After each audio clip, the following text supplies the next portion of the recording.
గోరువెచ్చని నీటిలో పాదాలని ఉంచడం వల్ల అనేక ఆరోగ్య ప్రయోజనాలు ఉన్నాయని వైద్య నిపుణులు చెప్తున్నారు. ఆ ప్రయోజనాలు ఏంటో తెలుసుకుందాం. గోరువెచ్చని నీటిలో పాదాలని ఉంచడం వల్ల పాదాల నొప్పి నుండి ఉపశమనం లభిస్తుందని మన పెద్దలు అంటుంటారు. అయితే ఇలా చేయడం వల్ల శరీరానికి విశ్రాంతి లభించడమే కాకుండా రోజంతా అలసట నుండి కూడా ఉపశమనం లభిస్తుందని ఆరోగ్య నిపుణులు చెప్తున్నారు. గోరువెచ్చని నీటిలో పాదాలని ఉంచడం వల్ల ఇంకా ఎలాంటి ప్రయోజనాలు ఉన్నాయో ఇప్పుడు తెలుసుకుందాం. నిపుణుల ప్రకారం అయితే పాదాలని గోరువెచ్చని నీటిలో ఉంచడం వల్ల శరీర ఉష్ణోగ్రత కొద్దిగా పెరుగుతుంది. ఇది రక్త ప్రసరణను మెరుగుపరుస్తుంది, ఒత్తిడిని తగ్గిస్తుంది, గుండె ఆరోగ్యాన్ని కూడా మెరుగుపరుస్తుంది. ఇది కాళ్ళలోని సిరల్లో ఉద్రిక్తతని, నొప్పిని తగ్గిస్తుంది. ఎక్కువసేపు నిలబడి పనిచేసే వారికి ఇది చికిత్సలాగా పనిచేస్తుంది. ఆర్థరైటిస్ తో బాధపడే వారికి ప్రత్యేకంగా సాయపడుతుందని నిపుణులు చెప్తున్నారు.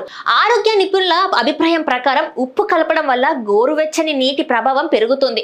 ఉప్పులోని మెగ్నీషియం ఇతర ఖనిజాలు చర్మాన్ని ఉపశమనం చేస్తాయి.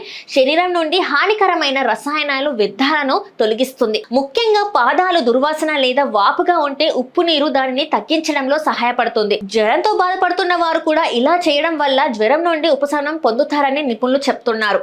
నిద్రలేమితో బాధపడేవారు పడుకునే ముందు 90 నిమిషాల ముందు పాదాలను గోరువెచ్చని నీటిలో ఉంచడం వల్ల శరీరం చల్లబడుతుంది, చర్మం వెచ్చగా ఉంటుంది.